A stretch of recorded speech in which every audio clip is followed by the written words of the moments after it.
Have you ever wondered what the most fundamental rules of reality are? I mean, what is the ultimate instruction manual for the universe? Well, today we're diving headfirst into the quest for that very thing. A single, elegant theory that explains, well, everything.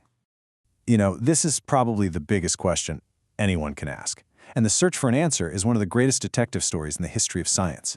Physicists are like cosmic detectives, hunting for clues that point to a hidden order, a deep logic that underpins everything we see. So what have they found so far? So here's our game plan. First, we're going to meet the cast of characters that make up the universe. Then, we'll uncover this profound idea called symmetry. After that, things get wild with a radical idea connecting matter and forces. And finally, we'll see why the ultimate theory might require a universe that is way, way stranger than we could ever imagine. All right, let's get into it. Before you can understand the rules of the game, you've got to meet the players. So let's take a look at the fundamental building blocks of our reality. It's kind of wild when you think about it. Everything around us, the screen you're looking at, the air you're breathing, the most distant stars, it's all made from a pretty small set of elementary particles. And their behavior, all of it, is dictated by just four fundamental forces. These particles and forces are the whole show. They set the stage for everything that happens in the cosmos. Now, what's really fascinating is that every single one of these particles has this core property called spin.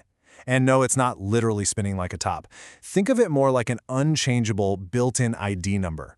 It's a core part of its identity. And this one little property is what sorts every particle in the known universe into one of two major families. So on one side, you have the fermions. These are the particles of matter. Think of them as the bricks of the universe, the electrons and quarks that build everything you can touch. And on the other side, you've got the bosons. These are the particles of force. They're the mortar holding the bricks together, like the photon, which carries the force of light. For the longest time, matter and forces seemed totally, completely separate. But, as we're about to see, that might not be the whole story. And this brings us to what's called the Standard Model. You can think of it as our current and incredibly successful cast list for the universe. It organizes all the players we know about into those two camps we just talked about. You've got your fermions, the quarks and leptons, and then your bosons, the force carriers, and of course the famous Higgs boson. It works beautifully to explain so much, but it definitely leaves you wondering, is this it? Is this the complete list? All right, on to our next big clue. It turns out that physicists have discovered this incredibly profound principle that seems to dictate the very shape of physical laws, and that principle is symmetry. So, what does symmetry mean in physics? Well, it just means the rules don't change. If you do an experiment today, here, and then I do the exact same one tomorrow on the other side of the planet, we should get the same result. The laws of physics are the same for everyone, everywhere. It's like a snowflake, right? You can rotate it and it still looks the same. There's this hidden pattern that stays constant, even when your point of view changes. And this is not just some pretty philosophical idea, no way. It's an incredibly powerful mathematical tool. Physicists literally use the language of symmetry to write the rulebook of the universe. If you demand that a theory must be symmetrical, it puts a straitjacket on the kinds of rules it can have. In a very real sense, symmetry is the blueprint for reality. And here is the absolute key takeaway from all this. Things we thought were just random labels, like a particle's mass or its spin, it turns out they're a direct consequence of this principle of symmetry. The universe has to have particles with these exact properties for the laws of physics to work symmetrically. So symmetry isn't just elegant, it's a powerful predictor of how things must be. Okay, so we've met the players, the matter particles and the force particles, and we found the guiding principle, symmetry. So what happens when you take that principle and you push it to its absolute logical extreme? Well, you get a totally radical, mind-bending idea called supersymmetry. So, just to recap, we've got our two big families of particles, right? The fermions, which are all the stuff, and the bosons, which are all the forces.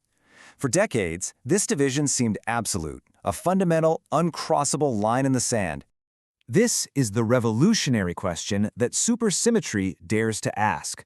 What if that clean separation between matter and force is just an illusion? What if there's a deeper, hidden symmetry that actually connects them, one we just haven't been able to see yet? Supersymmetry, or SUSY as it's often called, proposes exactly that. It's this incredible idea that says for every matter particle, every fermion, there must be a corresponding force particle, a boson. And for every boson, there must be a corresponding fermion. Basically, every particle we know and love has a hidden superpartner out there just waiting to be discovered. I mean, the implications here are just staggering. Susie would unify matter and forces into these beautiful, elegant family groups. It predicts a whole shadow world of new particles, with fun names like the selectron, which would be the super partner of the electron. But obviously, we don't see these things in our everyday lives. So if Susie is real, the symmetry must be broken. Imagine balancing a perfectly sharp pencil on its tip. It's totally symmetrical, right? But it's unstable. It's going to fall in some random direction, breaking that perfect symmetry. The idea is that in the super hot early universe, this symmetry was perfect, but as the universe cooled, it broke, hiding all those super partners at incredibly high energies we just can't reach. Yet. Okay, now we're at the final piece of this cosmic puzzle. When physicists try to combine this idea of supersymmetry with our best theory of gravity, well, that's when things get truly bizarre and force us to think way, way outside the box of our everyday reality. So when you take the beautiful mathematics of supersymmetry and you merge it with Einstein's general relativity, our theory of gravity, you get something called supergravity. And this is a huge deal. It's one of the top contenders for a genuine theory of everything because it has the potential to describe every particle and every single force, including gravity, all in one unified mathematical structure. But there's a catch, and it's a really big one. When you actually work through the math, you find that these gorgeous, all-encompassing theories just don't work. Not in our familiar world anyway. The equations literally fall apart in the 4 dimensions, 3 of space, 1 of time, that we live in. For the theory to hold together, for the math to be consistent, the universe needs more room. It needs more dimensions. So how many more? Well, the math points to a very, very specific number. 11. And 11 is not a random guess. It's not just pulled out of a hat. It turns out to be the absolute maximum number of dimensions where a consistent, stable theory of supergravity can even exist. Any more than 11, and the whole delicate balance breaks down. 11 dimensions seems to be the one and only perfect arena for a true theory of everything. So we're left with this absolutely tantalizing question. Are we living in an 11-dimensional universe? Is reality secretly governed by this deep principle of supersymmetry? With a whole hidden world of partner particles and tiny curled-up extra dimensions that are just beyond our grasp? We don't know the answer yet. But this beautiful mathematical quest for the universe's ultimate rulebook continues, pushing the absolute boundaries of what we know, and even what we can imagine.